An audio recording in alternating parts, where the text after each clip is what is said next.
Salut et bienvenue dans TT Preview, votre pastille quotidienne par l'équipe de The Trick Play Podcast. Présentation des équipes, infos, effectifs, calendrier et pronostics.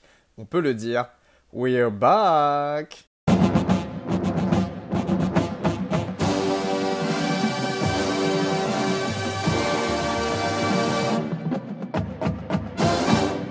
Bonjour et bienvenue à tous aujourd'hui pour ce nouvel épisode de The Trick Play, bien évidemment, épisode preview. Et aujourd'hui, je me retrouve avec un invité spécial, un des membres éminents du groupe. Et bien entendu, il est aiguisé comme une lame, pointu comme un couteau, chauffé comme une flamme et puissant comme un fusil d'assaut. Ryan Reigns. Oh. Ryan, bonjour. Comment Soir. vas-tu? Soir, comment vas-tu, Elio? Ça va, merci Ryan. Aujourd'hui, on va parler bien évidemment de ton équipe favorite, de ton équipe, les rois du Bayou un petit peu. LSU, Louisiana State University, bien évidemment, vous les connaissez. Ils ont gagné le titre pour la saison 2020-2021. L'équipe du Grand Joe Bureau. 2019-2020. 2019-2020, ouais, Parce qu'en 2020, avec le 2021, Covid, je me perds. Ouais. Non, mais... Oh. Ah non, c'était une année de merde, 2020-2021. Oui, c'est pas faux. D'ailleurs, ça a résulté sur certaines choses qui se sont produites cette année. Et on va tout de suite rentrer dans le vif du sujet déjà en parlant de votre saison 2021, bien évidemment. Saison qui t'a fait un petit peu perdre ton sang-froid, non? Bah, en soi, ouais, parce que forcément, quand t'es supporter d'une équipe, forcément, tu prends les choses un petit peu plus à cœur. Maintenant, c'était quand même annoncé, entre guillemets, tu vois, on savait qu'on serait sur une saison soit qui nous permettrait de repartir vraiment vers les sommets, soit une saison qui serait dans la continuité de la saison 2020-2021. Malheureusement, c'est la deuxième option qui a été la bonne. On fait une saison vraiment pas folle. On a eu des jolies victoires, on a aussi eu de grosses déconvenues, quoi. Finalement, on se retrouve avec un bilan de 6-6, 6 victoires, 6 défaites. On réussit quand même à se qualifier entre guillemets pour un bowl, mais c'était un bowl mineur, quoi. Bowl qui est parti, où tout est parti à volo parce que forcément le head coach était plus là, la plupart des gros coachs non plus l'ont suivi et sont partis. Suite à ça, il y a beaucoup de joueurs qui savaient qu'ils allaient se présenter à la draft, qui ont choisi de opt-out pour le bowl, et c'est parti un petit peu dans tous les sens, et on s'est retrouvé avec une équipe de walk-on sur le terrain, quoi. Je crois qu'il nous restait peut-être moins d'une vingtaine de scholarships dans l'effectif pour ce match. Donc match contre Kansas State, j'ai plus le nom du bowl, je suis désolé, où donc LSU a perdu 42-20. C'était le Texas Bowl. Le Texas Bowl, exactement, merci Elio. Donc ouais, LSU perd 42-20, mais bon, comme je vous dis, c'était même pas vraiment un match de football, hein. En quarterback, on s'est retrouvé avec un receveur qui avait joué quarterback pour la dernière fois en high school. Il y avait que des walk-on sur le terrain. Franchement, il y avait rien à voir. Kansas State qui avait eu une attitude horrible lors du bowl, ça flexait dans tous les sens, ils se foutaient de notre gueule, tout ça, comme s'ils étaient en train justement de battre les Tigers de 2019. Donc rien à dire sur le bowl, c'était évident. En coaching, notre coaching staff, il était composé de mecs, de responsables de l'équipement et de waterboy, no joke. Donc voilà, c'est des fêtes où ouais, effectivement le bowl, je l'ai un petit peu en travers de la gorge, mais surtout à cause de l'attitude de Kansas State. Mais ouais, il y a eu du bon, il y a eu du moins bon dans cette saison, et malheureusement, on s'y attendait un petit peu. Donc sur vos 6 victoires, vous avez quand même 2 victoires assez mémorables, notamment face à Florida 49-42 et face à Texas A&M, hein, Florida qui était classé 20e dans le top 25 et Texas A&M en fin de saison qui avait une belle équipe classée 15e dans ce top 25, victoire 27-24. Des défaites sur 6 défaites en saison régulière, il y avait 5 équipes classées quand même, Auburn, Kentucky, Ole Miss, Alabama, Arkansas. Voilà. Face aux grosses équipes, il y a quand même, à part Florida et Texas A&M, il y a quand même eu du souci. Ça a mené vers une décision qui était un petit peu inévitable, j'ai envie de te dire. Et toi-même, tu étais un des premiers à le prédire. Ed Orgeron. Ed Orgeron qui s'en va, quoi. Coach O, un des grands artisans du titre de 2019 qui s'en va. Maintenant, comme tu le dis, on s'y attendait un petit peu. Tu l'as dit, sur les six défaites, il y en a 5 contre des équipes classées. On sait comment ça se passe en sec. Maintenant, voilà, à aucun moment, tu vois, on prend des gros blowouts ou quoi. C'était que des matchs serrés. Donc il y avait du talent dans cette équipe, malheureusement, souvent, et ça a été souvent le cas cette saison, c'est des petits problèmes de coaching ça et là, parce que le talent il était là, hein, mais au bout d'un moment, quand un match c'est ton coach qui te fout dans la merde, 2 matchs c'est ton coach, 3 matchs c'est ton coach, tu sais, au bout d'un moment, ça craque et on sait comment ça peut aller très très vite à LSU. Et donc ouais, forcément, Ed Orgeron, merci pour tout, vraiment merci pour tout, hein. La plupart des gens garderont une très belle image, je pense, de coach home, et merci, au revoir, quoi. C'est triste à dire, mais c'est un petit peu le moment fort de la saison, c'est cette éviction d'Ed Orgeron qui s'en va, les larmes aux yeux, en disant un petit peu toutes ces catchphrases, et qui laisse voilà un dernier souvenir pour les fans des Tigers. Ça emmène vers un autre point, bien évidemment, cette intersaison qui a été énormément mouvementée pour tes Tigers, avec donc le départ d'Ed Orgeron, mais surtout une arrivée énorme et beaucoup de mouvements, que ce soit dans le coaching staff, que ce soit au niveau des joueurs.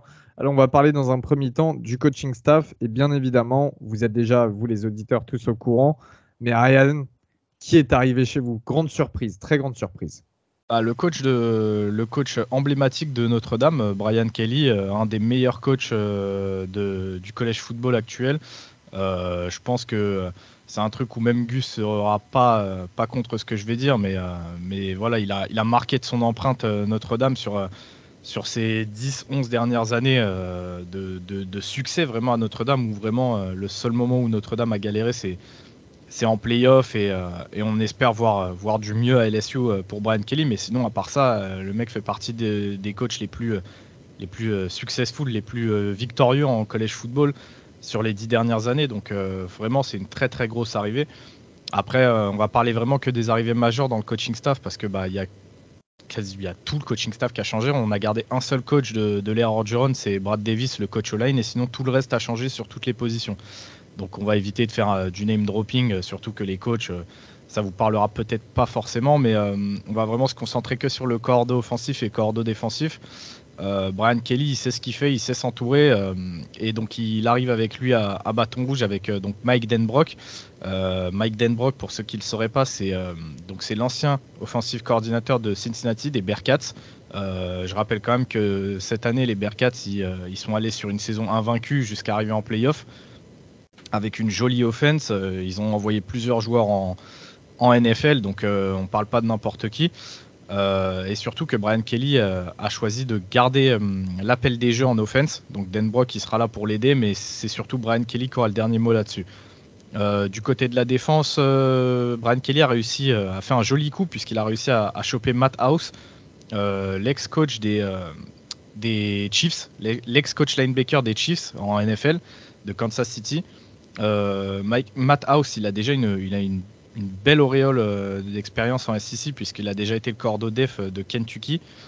Et surtout, moi, ce qui me plaît, c'est qu'il est loué par beaucoup de joueurs pros qui ont pu le voir de près. Tout ce qu'on entend de Matt House, c'est que le mec, c'est un crack. Il me semble que même Tyrann Mathieu en avait parlé avant de signer aux Saints, en disant que la plupart des interceptions qu'il a eues, c'est aussi grâce à Matt House qui l'aidait à décrypter vraiment tout ce qui se passait, et tous les jeux, toutes les petites choses en fait que nous on voit pas spécialement sur vidéo. Lui, il les voit, et en fait il donnait plein de petits tips aux joueurs. Et donc ouais, la plupart des joueurs qui sont passés sous ses ordres disent que c'est vraiment un très bon coach. Donc j'attends de voir. Pour l'instant, des premiers retours qu'on a à LSU, c'est que ce soit Denbrock ou House, les deux font du bon travail pour l'instant. Donc on verra comment ça se passera sur le terrain, et comment ça se traduira en fin de saison. Eh bien, très bien à ce niveau-là. Du coup, ça, en fait, des changements, on appelle d'autres, bien évidemment. Comment ça s'est un petit peu passé déjà, côté joueur, j'ai envie de te dire, parce que finalement, il y a cette problématique avec les commits. Il y a beaucoup de commits qui avaient décidé de venir jouer à LSU, qui sont désistés. Parce qu'il y a quand même eu cette période de transition où on ne savait pas qui allait arriver après Ed Orgeron, alors qu'on savait qu'Orgeron, depuis longtemps, allait partir. Vous avez quand même réussi à récupérer une belle classe. Je crois qu'il y a 7 4 étoiles et un 5 étoiles. Alors, en la personne d'Harold Perkins, qui est le linebacker numéro 2 du pays, 8e joueur national, qui vient du Texas, qui était commit jusqu'à la dernière minute à Texas A&M, et qui qui étaient bien évidemment pressentis pour aller là-bas, rejoindre leur rang de superstar qu'ils ont réussi à créer, notamment avec la deal.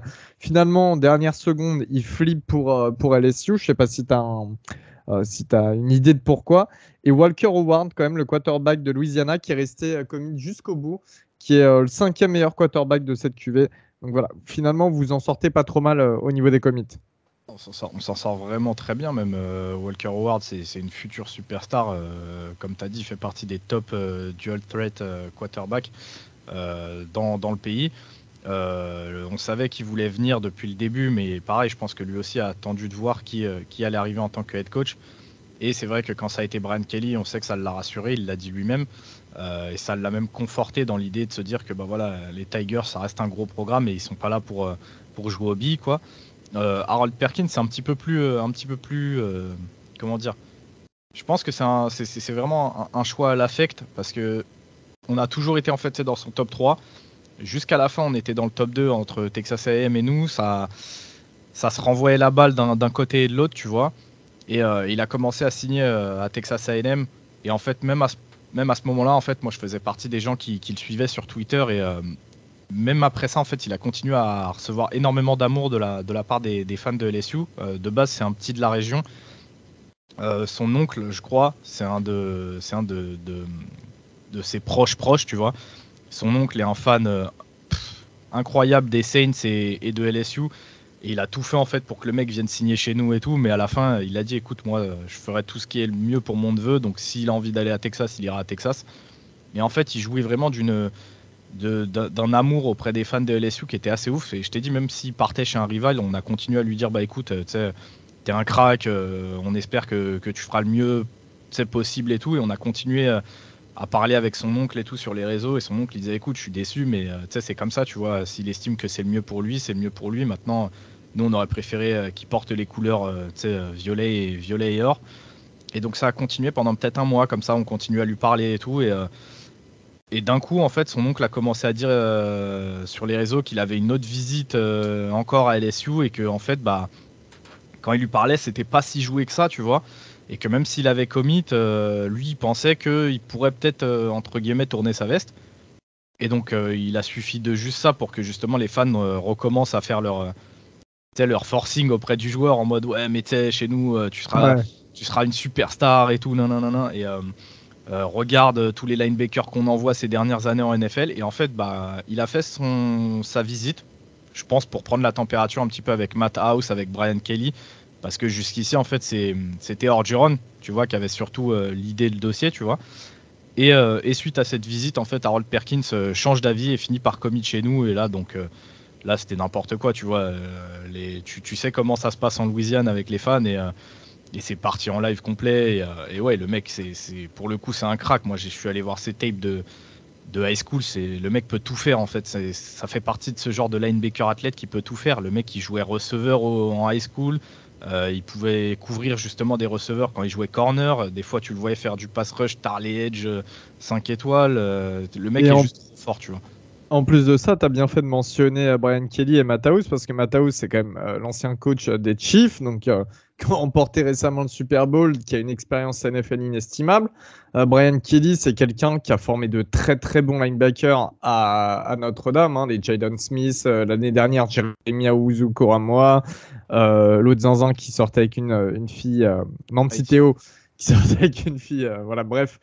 Donc oui, c'est vrai qu'il y a aussi ce côté très séduisant dans le coaching staff. Et le coaching staff d'ailleurs qui a réussi à énormément séduire sur le portail des transferts parce que sincèrement, alors vous avez perdu quelques joueurs intéressants, mais vous avez quand même récupéré du lourd. On a récupéré du très lourd, mais après voilà, c'est vrai que sur le portail des transferts, il y a énormément de mouvements pour les Tigers, aussi bien dans le sens des départs que des arrivées. Pareil, on les a pas tous notés parce que avec la réforme du transfert portail, il y aurait trop de noms à faire, mais on a gardé vraiment que les plus intéressants. Bah, déjà côté départ, on a la perte de nos 2 cornerbacks qui étaient censés représenter le futur de la DBU. Hein. C'était nos 2 starters, donc on perd d'abord Eli Ricks. Véritable superstar du college football qui fait ses valises et qui rejoint l'ennemi Alabama. Ça, c'est quelque chose qui est vraiment mal passé auprès des fans. À côté de ça, il annonce que Alabama il va porter le numéro 7. On sait aussi ce que ça représente, le numéro 7 pour LSU. Donc, c'était une petite pique de sa part. Le mec, en fait, on n'a vraiment pas compris ce qui s'est passé avec lui. Le mec, on lui a toujours donné que de l'amour et le mec nous envoie pique sur pique. Donc voilà, on va rester correct et courtois dans le podcast. Mais si vous voulez avoir un petit peu plus de ce que je pense de Eli, suivez-moi sur Twitter et vous allez voir. Mais pour moi, c'est vraiment sale ce qu'il a fait. Derrière, on peut le dire clairement, hein, Eli ne peut pas mettre les pieds en Île-de-France. Hein. Ah non, faut mais moi, franchement, non. Franchement, non, je te le dis clairement. Enfin bref, c'est pas le sujet, mais c'est dégueulasse ce qu'il a fait. Du coup, on perd notre deuxième cornerback qui était un petit peu plus jeune qu'Eli Ricks, mais qui était aussi un crack en devenir. C'était au tour de Dwight McGlothern. J'en avais parlé un petit peu cette année. Donc lui, il est parti à Arkansas. Mais en fait, il part dans un chassé-croisé qui nous permet de récupérer donc Joe Foucha, leur safety titulaire à Arkansas, leur free safety, je crois, ou strong safety titulaire. Pareil, très bon joueur. Et on récupère aussi Greg Brooks, cornerback donc, chez les Razorbacks. Donc pareil, Dwight McGlothern, il a fait les choses un petit peu plus propres, de manière un petit peu plus correcte. Et il n'est pas parti chez un ennemi aussi avoué qu'Alabama. Donc McGlothern, ça s'est fait un petit peu plus en douceur son départ. Ensuite, gros coup dur, puisque là c'est au tour de Max Johnson, notre QB quarterback, donc notre quarterback titulaire, il s'en va à Texas A&M.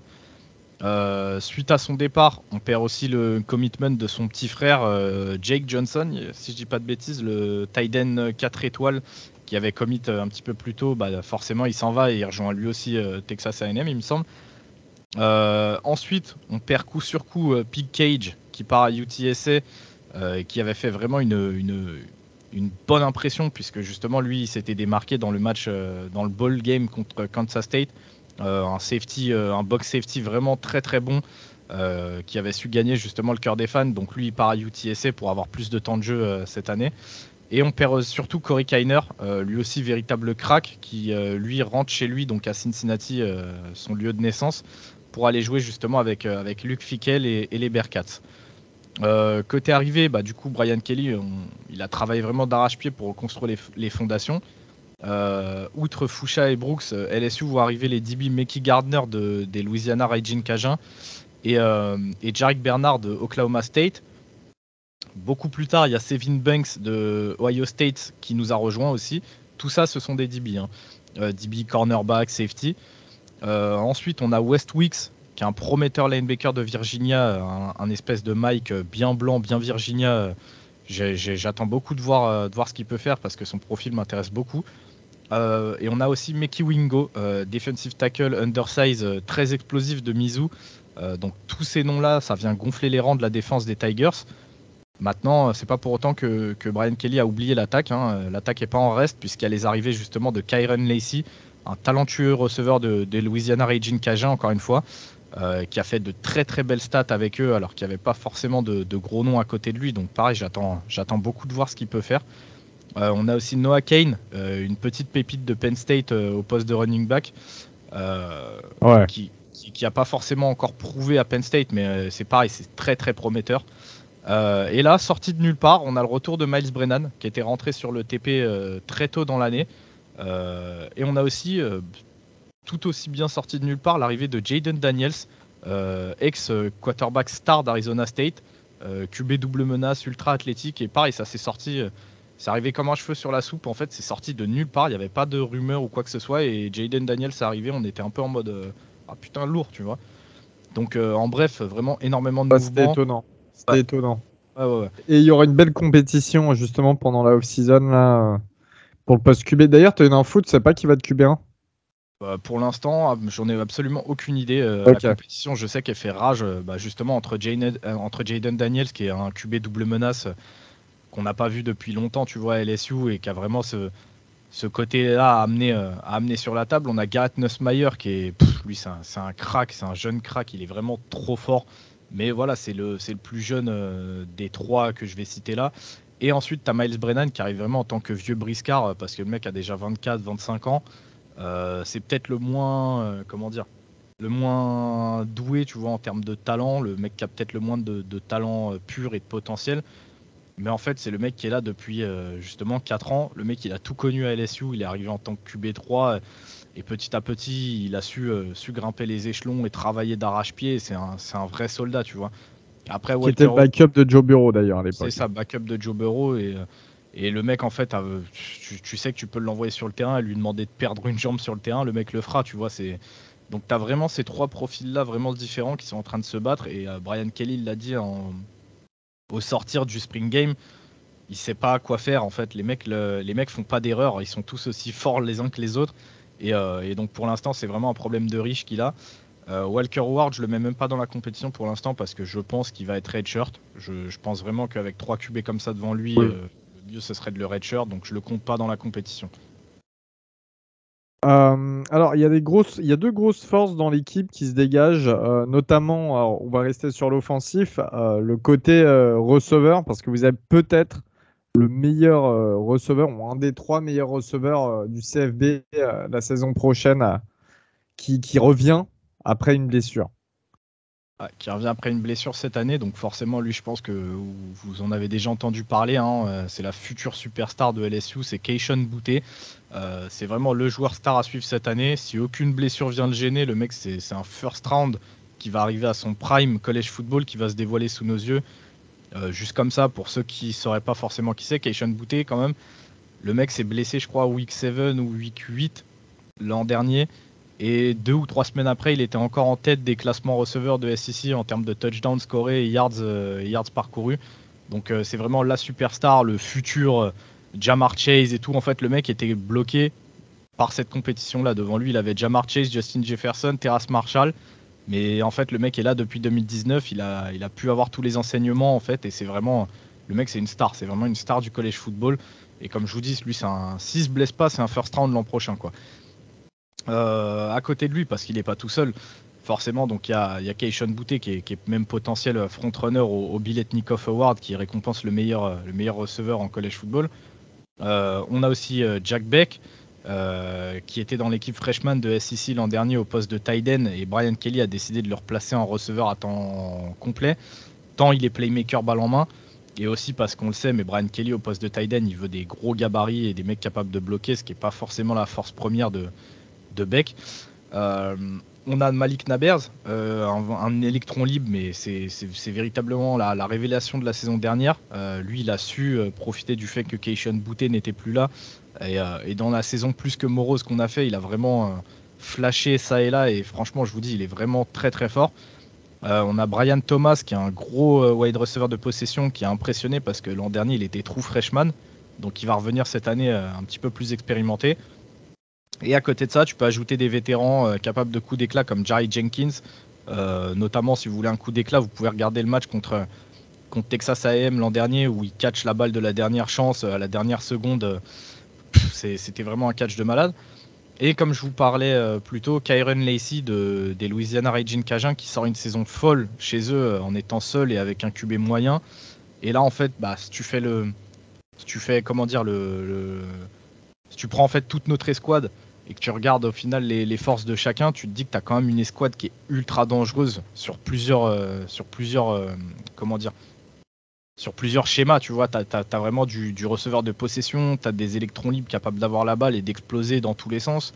T'as un mec qui va aller se battre pour avoir le Biletnikoff Award. T'as un ancien Ole Sissi freshman.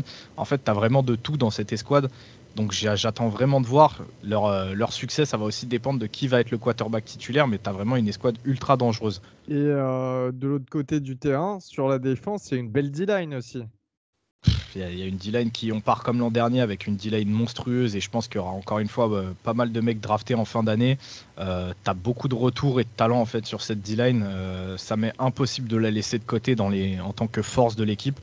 Là, on part quand même sur une D-line partante qui est composée de BJ Ojulari, de Ali Gay en edge, qui sont 2 potentiels first rounders. T'as Mason Smith et Jacqueline Roy à l'intérieur. Alors Jacqueline Roy, on en parle déjà comme étant un potentiel first round, et Mason Smith, on n'en parle pas parce que il a tout simplement pas l'âge et on n'en parlera que dans 2 ans, mais c'est aussi un first rounder annoncé. Et en fait, tu as déjà une escouade monstrueuse juste avec la D-line starter. Donc sans entrer dans les détails, à savoir chacun des joueurs cités en fait pourrait se faire prendre sa place par un mec du banc. Et là en fait, tu te dis tout de suite que ça fait arrêter de sourire, tu vois. Donc moi je peux que laisser en fait la D-line dans les forces de l'équipe, Elio. Très bien. Et justement, un petit peu paradoxalement, le reste de la défense, c'est pas terrible. Et notamment un des postes les plus importants dans l'histoire d'LSU, le poste cornerback. Les deux postes, en fait, j'ai envie de te dire, les deux postes défensifs les plus importants dans votre histoire. Bah, en fait, Linebacker, cornerback. le problème, c'est qu'on repart sur beaucoup d'interrogations. Et en fait, je suis obligé de mettre linebacker et cornerback en tant que faiblesse de l'équipe parce que c'est pas tant le talent qu'il y aura sur le terrain, mais c'est comment en fait ce talent sera utilisé et est-ce que ce talent va pouvoir performer à un niveau aussi élevé que celui auquel on le demande, tu vois. Là, c'est la deuxième année de suite, par exemple, pour les squads de linebacker, que je le mets dans les faiblesses et on voit qu'au final, l'an dernier, ça s'est plutôt bien défendu. Donc ouais, c'est pas pour les mêmes raisons. Là, je pense que le talent, il est présent, mais il peine à se montrer. On a Mike Jones, ex-transfert de Clemson, qui va enfin pouvoir montrer l'étendue de son talent après avoir été bench toute l'année l'an dernier. T'as Micah Baskerville, que j'adore, mais qui est toujours sujet à des soucis académiques. Est-ce qu'il va enfin s'imposer comme le leader qu'il devrait déjà être, hein, parce que Baskerville, on parle pareil d'un joueur de 24-25 ans. T'as Westwicks, dont je parlais plus tôt, le petit linebacker blanc de Virginia. Est-ce qu'il va réellement être décisif? On a un mec comme Greg Penn. Personne en parle, personne ne le connaît, mais parce qu'en fait, il s'est fait les croiser l'an dernier au Spring Game. Mais est-ce que lui saura s'imposer? Il a énormément de talent. En fait, tu as beaucoup de questions et peu de réponses, tu vois. Donc le talent, il est là. Est-ce qu'il va savoir être performant sur le terrain? Ça, c'est une autre chose. Donc en fait, obligé de foutre les linebackers en tant que faiblesse. Pour les cornerbacks, là aussi, en fait, c'est l'interrogation. C'était un poste qui était notre force depuis des années. Ici, on doit se reconstruire complètement. Tous nos titulaires de 2021, ils sont plus ici. On a Coach Raymond, qui est une véritable légende et un véritable gourou du college football pour les corners, qui est parti du coup chez les Gators.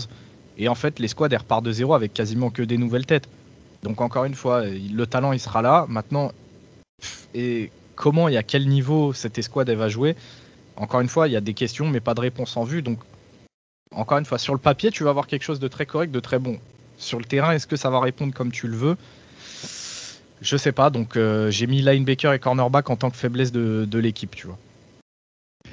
Eh bien, très bien. Il y a une question qu'on se pose un peu.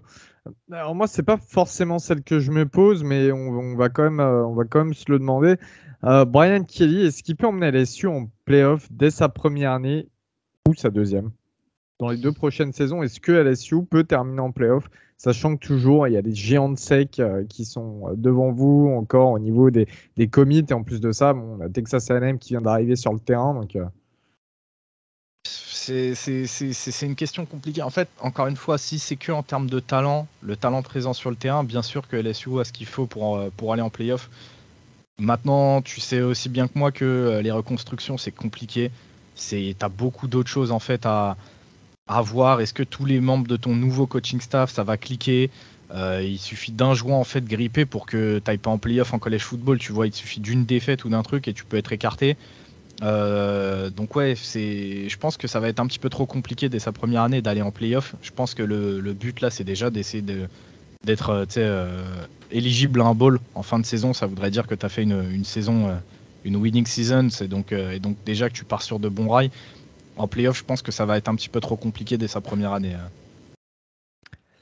d'accord, d'accord. Justement, déjà, on va voir ce que le calendrier 2022 donne Déjà, pour Elios, toi, tu me disais que tu avais une autre question. Tu as peut-être.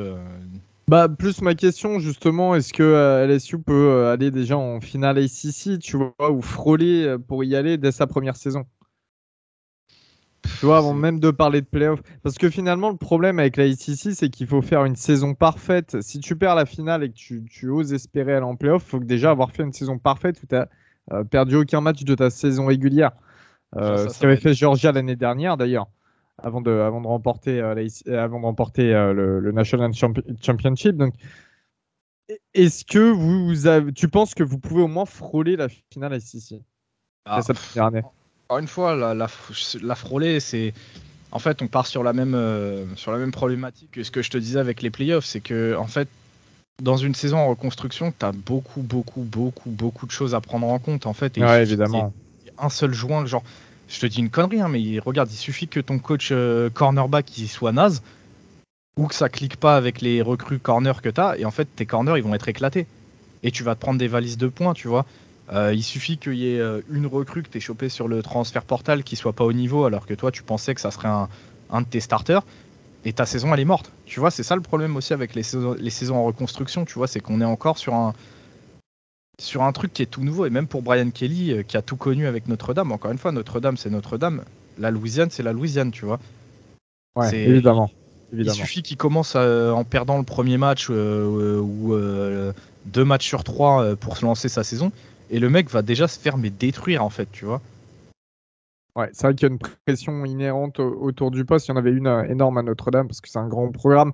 C'est vrai que les fans du Sud et notamment en Louisiane, d'ailleurs, nombreux sont les fans des Saints, fans des LSU également. Et je sais combien la pression est dure pour la franchise de la Nouvelle-Orléans. C'est pareil pour LSU. Enfin, la pression est tellement énorme et encore plus les fans de college football qui sont passionnés à un niveau encore au-dessus. Donc, ouais, évidemment que ça peut jouer dans les résultats.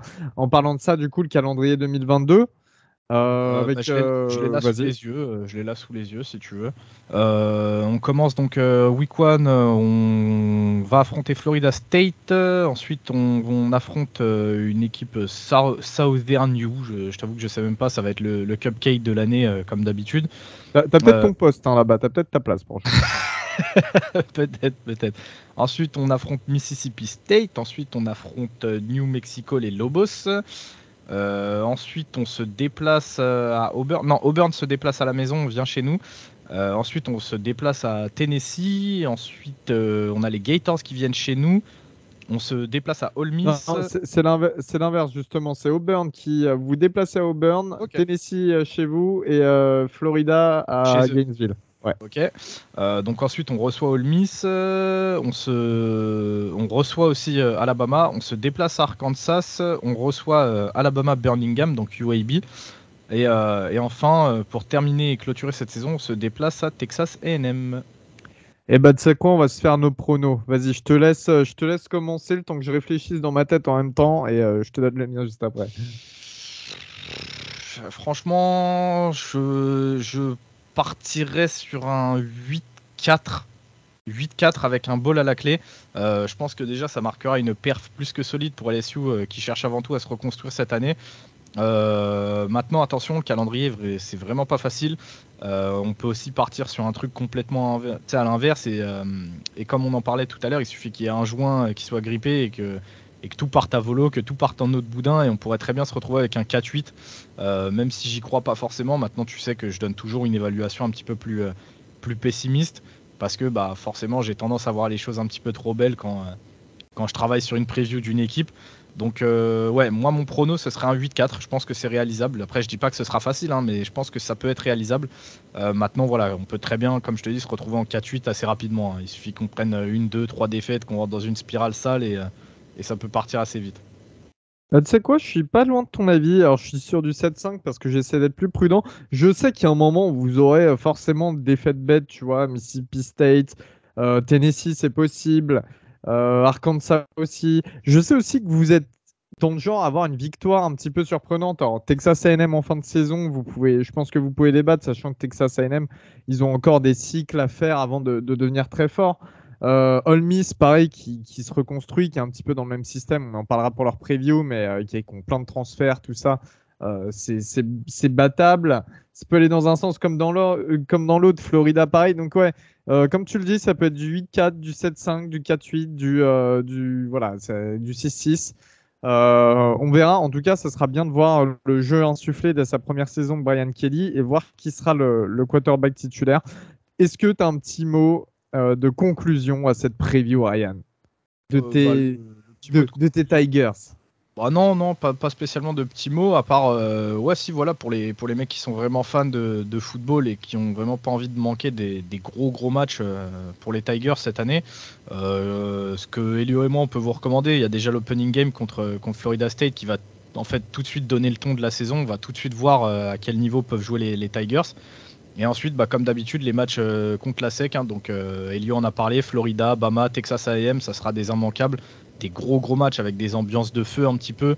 Surtout qu'à côté, il y aura le narratif de voilà, on a quelques coachs qui sont partis à Florida et on a toujours la rivalité.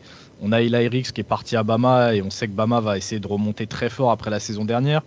on a Texas A&M qui veut s'imposer comme une place forte du football, et on sait que pareil, c'est toujours des gros matchs contre Texas A&M. Là, on aura notre ex-quarterback titulaire qui sera là-bas starter. Donc, il y a 2-3 petits points de narratifs en fait, qui seront cool sur ces matchs, en plus de la rivalité globale. Donc, vraiment des immanquables. Et ensuite, tu as toujours le match contre Auburn qui est toujours disputé et qui est un match de feu. Donc, ça vaudra le coup d'œil, quoi. Mais sinon, à part ça, j'ai pas de mot de la fin. Évidemment, vous pourrez retrouver tous les live tweets pendant les matchs sur LSU France de Ryan. Quand il est disponible, bien évidemment, on a tous des vies, comme vous le savez. Ryan, merci à toi, frérot. Merci pour tout, pour cette présentation d'LSU. Ah, merci à toi. Et on se dit à la prochaine.